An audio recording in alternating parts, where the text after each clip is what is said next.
kalau mau jadi orang muslim juga seperti bayi yang baru lahir, bukan juga rekeningnya harus dikosongkan. Nah, saya bilang pokoknya saat ini posisi saya seperti itu. Jadi Aisyah tuh mau lihat kalau memang dia mau benar-benar dia bisa menerima keadaan itu. Katanya dia tidak seperti itu jadi muslim. Jadi dia pengen banget beli rumah sama beli mobil. Tapi gimana Aisyah mau berusaha juga untuk membeli atau mengeluarkan uang, sedangkan Aisyah sudah sering di KDRT. Jadi kan udah nggak mau sama sekali. Tapi dia terus memaksa seperti itu. Aisyah berkeras hati juga saat itu, kalau memang mau bareng dia harus menerima posisi yang ada sekarang. Aisyah bilang kalau memang kamu mau pengen macam-macam, ya kita kalau mau lanjutkan rumah tangga, izinkan saya untuk pulang pergi dari Bukit Tinggi ke Jakarta sama ke Kalimantan. Berarti saya harus berusaha lagi. Tapi kalau posisinya sekarang emang saya rekeningnya nol, saya bilang gitu. Terus akhirnya dia pergi dari rumah. Ya udah kalau memang kayak gitu kita pisah aja. Ya udah, Aisyah pun udah, dia saat itu Aisyah udah benar-benar pisah. Dia masih kembali beberapa kali, masih ngancam beberapa kali, tapi Aisyah sudah mengambil keputusan untuk tidak. Tapi disitulah Allah menunjukkan kemahakuasaannya yang luar biasa di hidup Aisyah. Aisyah tidak bersungguh-sungguh, tapi Aisyah memaksakan diri untuk bilang terima kasih ya Allah. Jadi di tengah-tengah cobaan itu yang begitu berat, Aisyah tetap bersyukur. Aisyah terus malah lebih banyak belajar baca Al-Quran dan yang lain-lain. Terus Aisyah tahajud juga. Dan sana sendiri kok. Jadi di sana itu di Bukit Tinggi sendiri. Karena waktu tinggal di sana dia juga nakut-nakutin. Kalau tinggal di kota itu katanya orang di sana itu kalau kita itu punya masalah sama mereka, mereka akan membuat hidup aku tuh tidak berdaya sama sekali. Jadi Aisyah takut untuk komunikasi dengan banyak orang. Jadi kalau sama tetangga-tetangga paling cuma senyum aja gitu. Jadi nggak punya teman dekat sama sekali. Jadi berapa lama tinggal di 1 tahun 7 bulan. 1 tahun 7 bulan. Jadi pas kejadian itu akhirnya alhamdulillah Aisyah tuh lebih banyak mendekat ke masjid gitu, belajar agama. Dan di masjid itu pas tanggal 26 itu ketemulah sama ibu-ibu yang mengatakan di sana itu ada belajar Al-Quran setiap hari Senin. Cuman hari Senin itu kebetulan ustadz yang ngajar tidak ada karena orang tuanya sakit. Jadi nanti minggu depannya Aisyah datang. Dan pas Aisyah datang itu di sana itu ada ustadznya. Nah Aisyah pertama kan benar-benar nggak tahu sama sekali baca Al-Quran waktu itu. Iqra'nya belum tahu sama sekali. Jadi Aisyah duduk di belakang dengan malu-malunya. Tiba-tiba ada ibu-ibu yang manggil, ayo maju di sini karena ustadznya udah datang.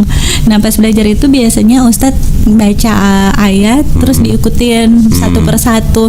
Pas sampai di giliran Aisyah bilang sama ibu sebelah, saya belum bisa baca gitu.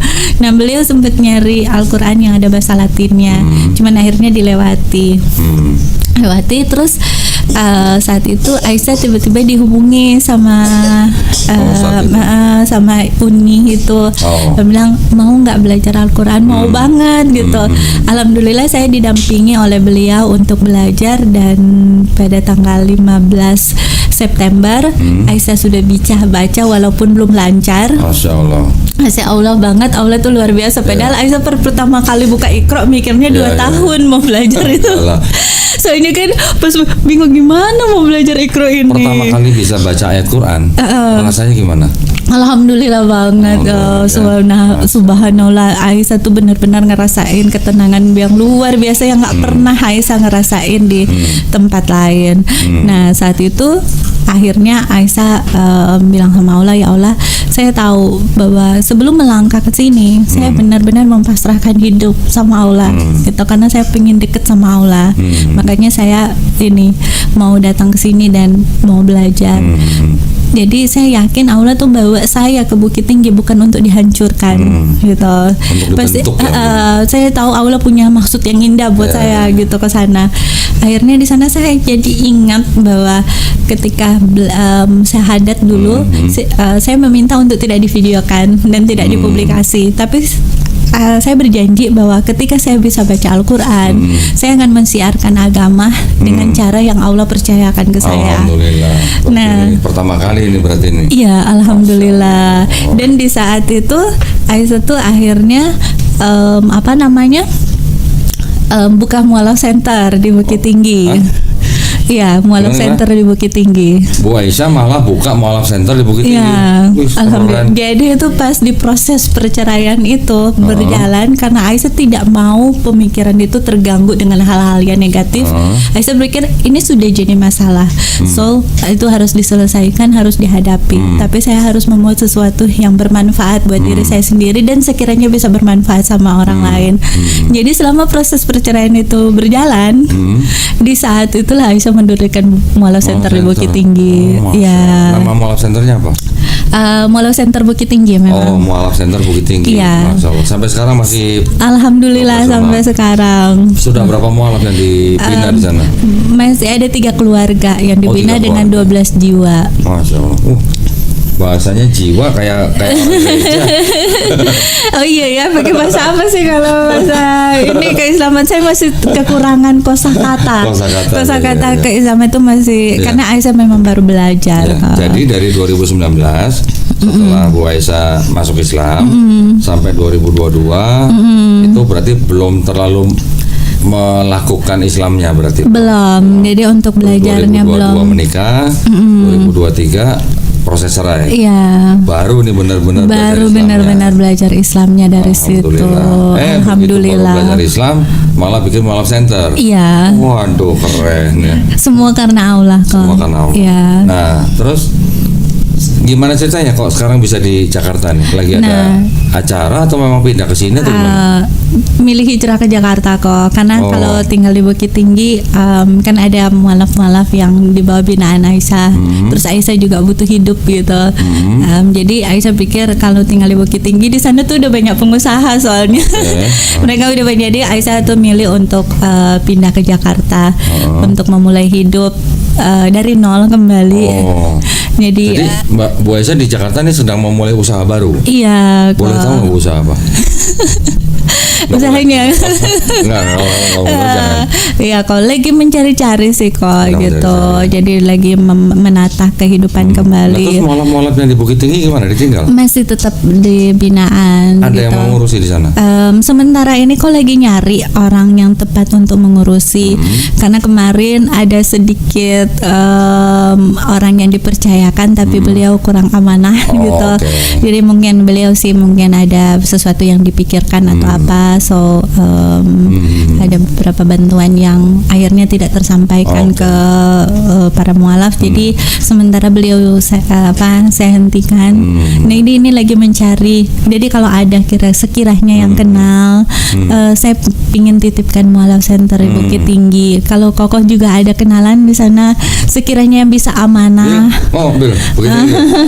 Tuh ada tuh. Masya Allah. Ibu Jadi, di sini udah ngurusin mualaf, mau ke sono lagi. Tapi ini siapa ngurusin Bu? Waduh. Iya. Karena sebenarnya di sana juga kok ada 12-an anak yang ngaji di mualaf center gitu. itu. Guru ngajinya udah ada? Udah ada guru ngajinya. Cuman mereka juga karena ada masalah itu kemarin, dia sempat berhenti. Dan Sebentar, tolong. Terus? Sempat berhenti, sebenarnya sekarang ini juga mereka lagi berhenti. Terus udah banyak yang hubungi Bu, kapan buka lagi gitu kok. Pingin banget itu proses belajar mengajinya tetap dibuka lagi gitu kok. Bentar. Ini ada konsumsi datang. Oh, Masya Allah. Nih, sambil makan dong, sambil makan. Nontonnya bengong doang dari tadi, nggak ada yang. Serius banget. Enggak, maksudnya nonton mulutnya nggak ngunyah. Dibagi. Iya. Udah nggak pom ada aja kita. Masya Pak Monas kalian makan, Pak Allah. Monas. Pak Monas makan, maaf ya. Nah, kita belakangan Bu. Biar Iya, mereka nggak makan dulu. apa-apa.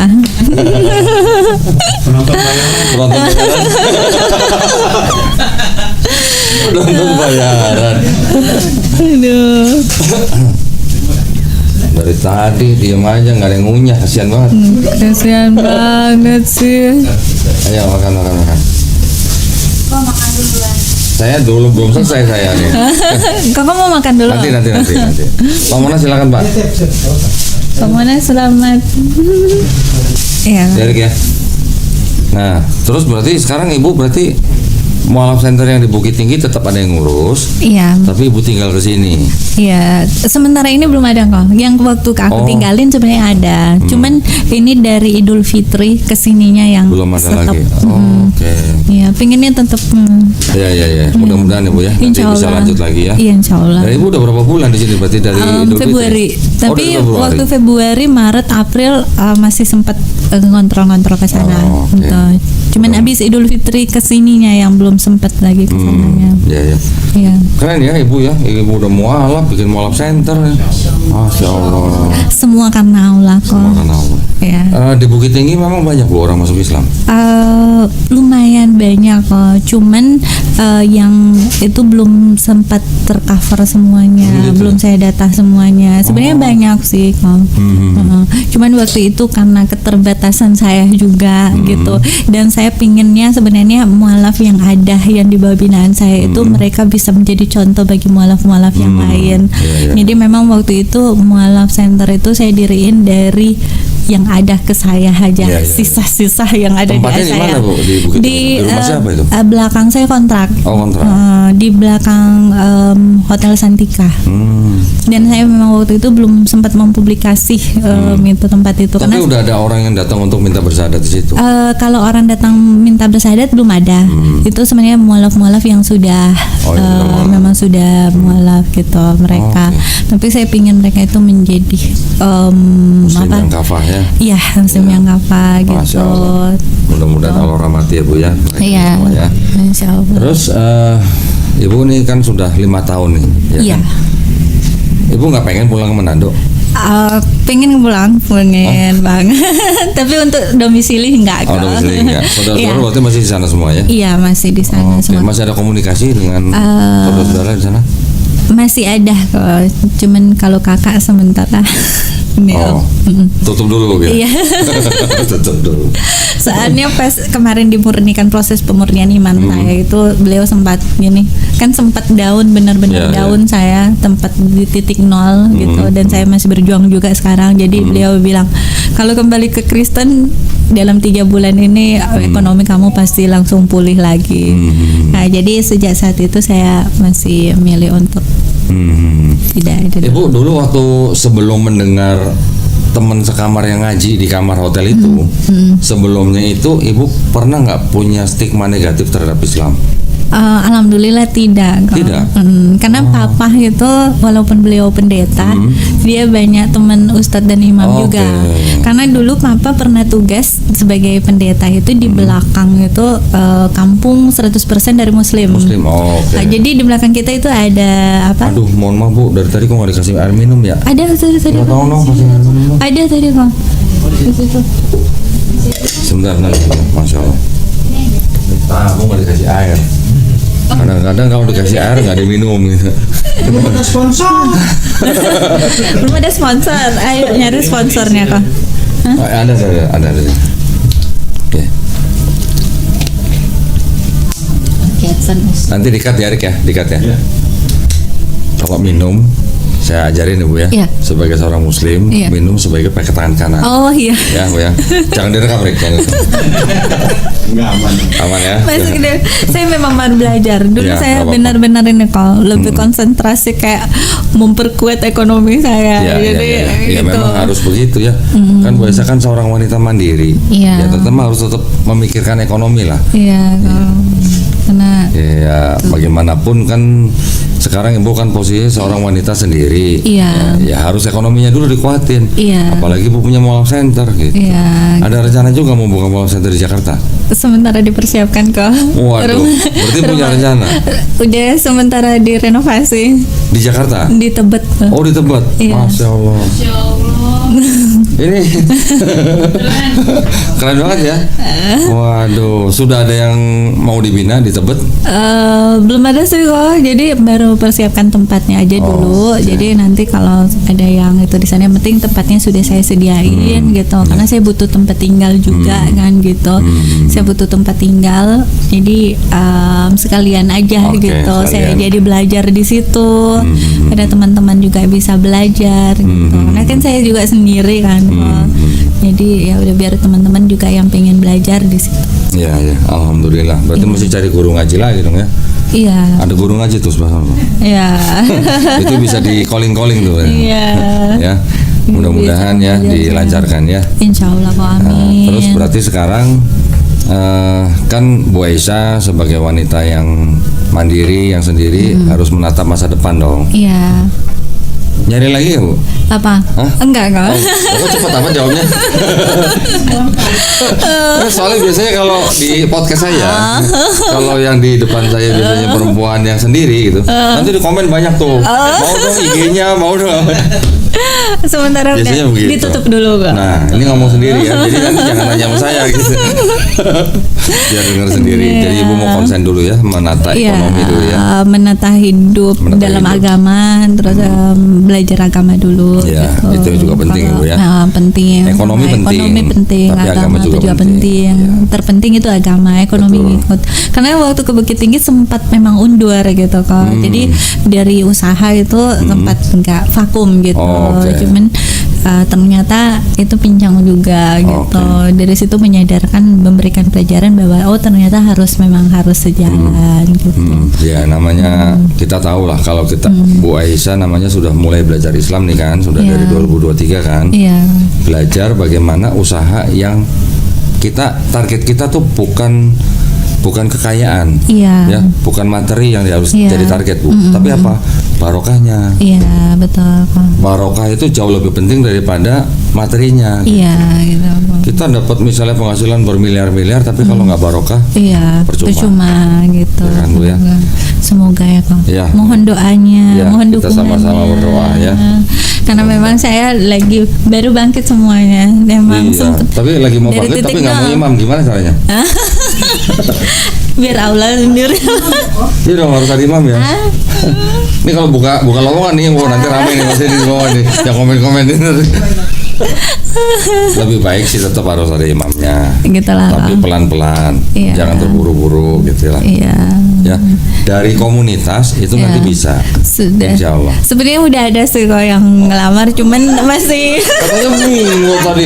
Tapi belum mengambil keputusan untuk mau mengakhiri semuanya masa itu Oh, kok. pantesan ditutup udah. Masih, Ya. masih apa namanya? Karena memang kalau sebagai seorang perempuan itu kalau enggak itu kan bahaya juga Iya, kok gitu. apalagi sudah pernah mengalami KDRT. Iya, Harus jadi hati-hati lah. harus hati-hati gitu. Trauma juga memang iya gitu. Mungkin yang dulu, yang kedua itu ada yang tidak dilakukan, Iya. sekarang dilakukan dulu. Iya, kok Ya. betul.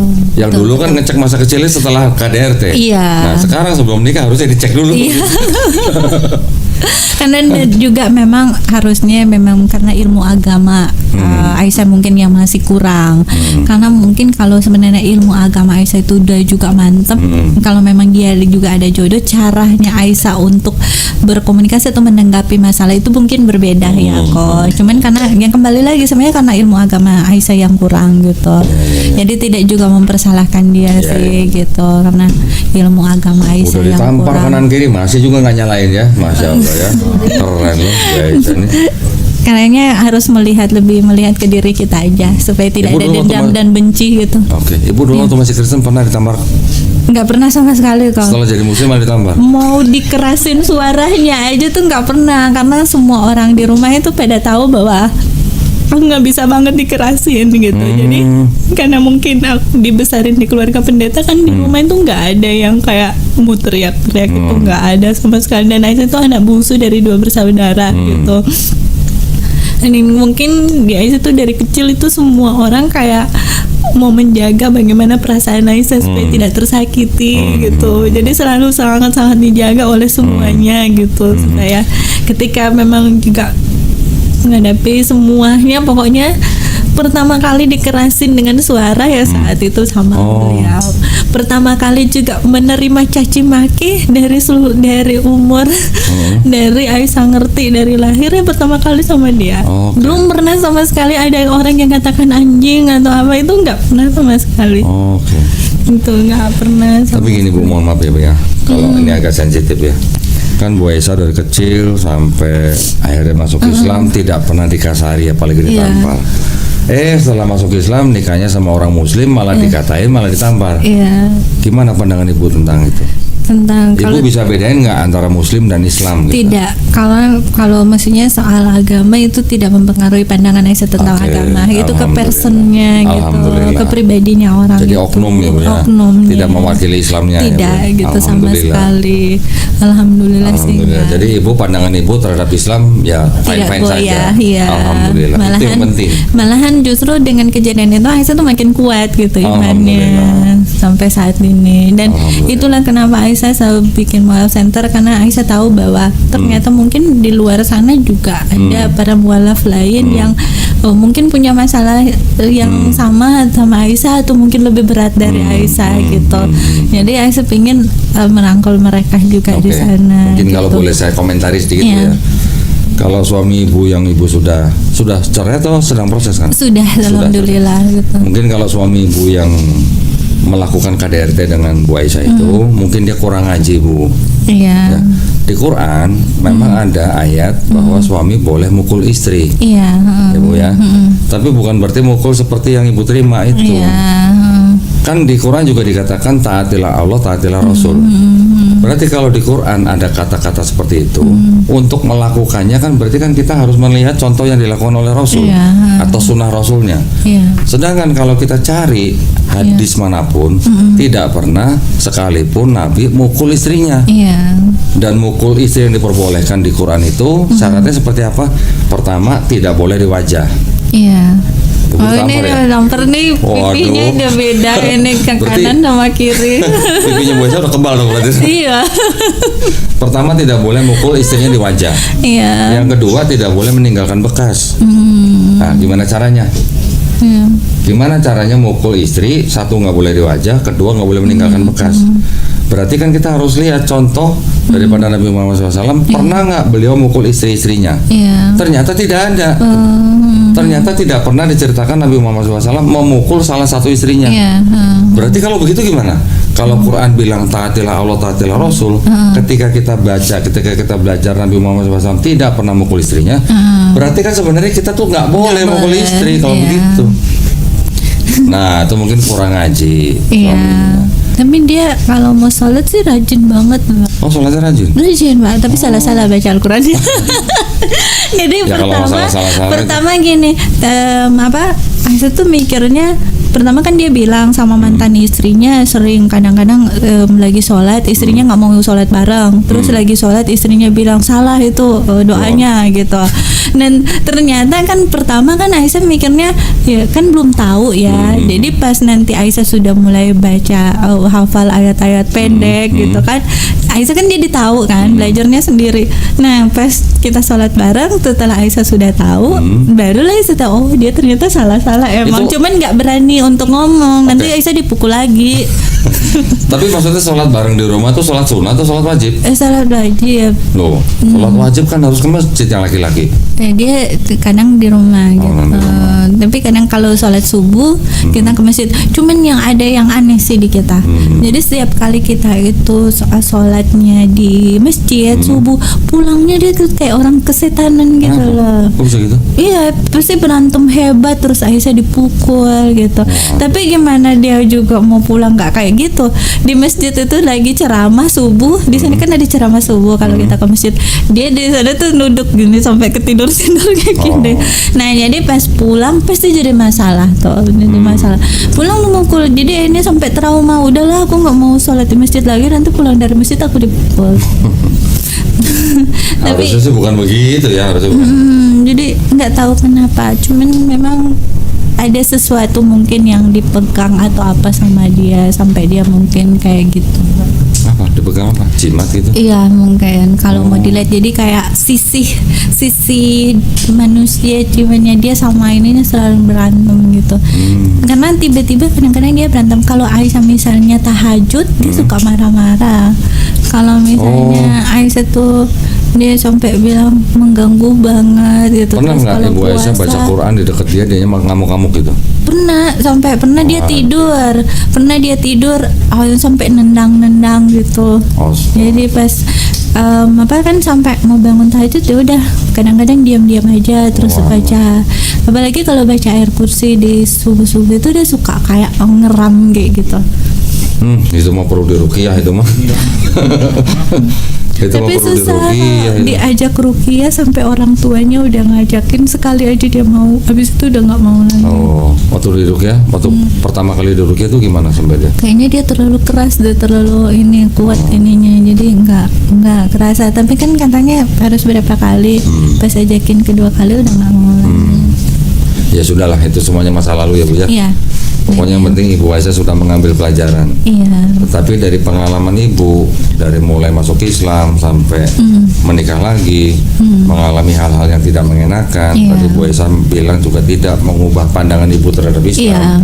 Itu sudah alhamdulillah. Iya. Terus perasaan Ibu waktu masih Kristen dengan sekarang di dalam Islam, bedanya Perasaannya bagaimana? jauh-jauh berbeda. Jauh, walaupun Ibu mengalami KDRT. Walaupun mengalami KDRT. Dulu di Kristen kan Ibu nggak pernah dibentak, nggak pernah dipukul. Nggak pernah, tapi justru ketenangan batin yang sesungguhnya itu bisa Aisyah rasakan justru di saat itu. Oh, ketika menjadi seorang Iya, justru apalagi di dalam semua proses ya pemurnian iman. Jadi Aisyah menamakan itu proses Allah memurnikan iman Aisyah. Di saat itu masalah memang berat banget. Tapi di saat itu juga malah Aisyah mendapatkan ketenangan batin yang luar biasa. Jadi Aisyah tuh sempat 5 tahun sendiri. Nah, ketika itu Aisyah nggak lebih banyak uang dari orang lain, tapi alhamdulillah Allah mencukupkan waktu itu. Jadi kalau dia capek kerja atau apa, kadang-kadang nonton, bahkan pernah sekali Aisyah sewa studio untuk nonton sendiri. Studio bahkan untuk nonton di bioskop. studio bioskop disewa. Jadi bayar gitu. Terus Kamu bisa gitu Bu ya? bisa, jadi kan kalau hari biasa kan nggak banyak nonton, jadi tanya ke manajernya biasanya hari segini berapa seat yang terisi gitu. Mereka bilang yaudah Aisyah bayar aja Di mana semuanya. Bu tuh? Di bioskop mana tuh Bu? Boleh juga sekali gitu ya. Terus sih kayak gitu. Jadi karena Aisyah tuh tidak kalau mau ketemu sama orang takutnya malah kan Aisyah tuh butuh ketenangan gitu. Nah tapi itu tidak membuat Aisyah juga setenang seperti yang Aisyah rasakan yang waktu ada masalah itu. Bahkan pernah di Kalimantan itu capek kerja atau apa, Aisyah tuh pergi ke lounge hotel. Makan, minum, makan di situ, terus ada live musik kan. Nah, Aisyah tuh bilang minta mereka nyanyi dan Aisyah suka bilang sama manajernya, saya tidak punya janji sama siapapun, so kalau ada yang deketin saya tolong kalian diusir ya gitu. Jadi saya makan di situ dan nyewa. Kalau weekend ya terpaksa harus bayar table di seluruh meja itu di sekitaran situ. Nah itu hanya untuk mencari ketenangan kalau mau apa, karena capek kerja, stres dengan pekerjaan. Tapi saat itu juga paling besok pas bangun ya udah sudah dengan perasaan yang sama, sudah dengan pemikiran yang sama, sudah dengan beban yang sama gitu. Tapi di saat Aisyah mengalami hal yang kemarin itu di Bukit Tinggi itu, tinggal di rumah itu sendiri dan tidak kenal sama siapapun gitu di sana. Tapi alhamdulillah itu mendapatkan ketenangan batin yang luar biasa banget gitu, yang tidak pernah sama sekali terus Aisyah rasain sebelumnya hingga saat ini alhamdulillah. Walaupun banyak sekali tantangan, walaupun banyak sekali rintangan, bahkan secara ekonomi ada di titik nol, nggak punya apa-apa sama sekali gitu. Tapi alhamdulillah Allah masih memberikan ketenangan, masih memberikan kekuatan dan bisa ketemu sama ko Ustadz di sini juga teman-teman. Koko di sini sama teman-teman di sini nih Pak Monas, alhamdulillah banget ya, gitu. Jadi pertemuan dua orang itu Iya. kebetulan. Iya. Semua sudah diizinin Allah SWT. Sudah diatur sama Ini Allah. teman-teman di sini nih, ini dari Mualaf Center Cikarang ya. Cikarang. Betul ya? Oh, Mualaf Center Masya Cikarang. Allah. Ini juga nggak kebetulan. Oh gitu. Mereka datang ke sini, ada mereka jadi penonton nih. Wah, subhanallah. Penonton bayaran. Dikasih nasi kotak. Dikasih nasi kotak lagi ya. Alhamdulillah. Nah, jadi kita bisa saling menguatkan. Iya. Ya. Siapa tahu nanti Ibu setelah ini bisa membantu Ibu yang di sana atau Ibu di sana bisa Iya. membantu Bu Aisyah. Iya. Tidak ada yang tahu. Tidak ada yang tahu. Semua bermula dari silaturahmi. Iya. Ya, mau bisnis Alhamdulillah. kayak mau amalan kayak semua Iya. bermula dari silaturahmi. Iya kok. Dan ini nanti kalau ada proyek atau ada yang perlu dikerjakan nanti hubungi Waduh, Aisyah. alhamdulillah. Alhamdulillah. Saya siap kerja kok. Nah juga tadi saya mau nanya apa namanya kalau mau nonton sendiri bilang kita ya. Tapi katanya di Islam nggak boleh. Jadi makanya saya Nggak boleh kita apa? nonton bioskop. Foto gitu. siapa? Oh, boleh. Yang ditonton apa dulu gitu. Oh gitu ya, tergantung filmnya ya. Iyalah, kalau iya, film religius masa nggak boleh Oh ditonton? iya ya,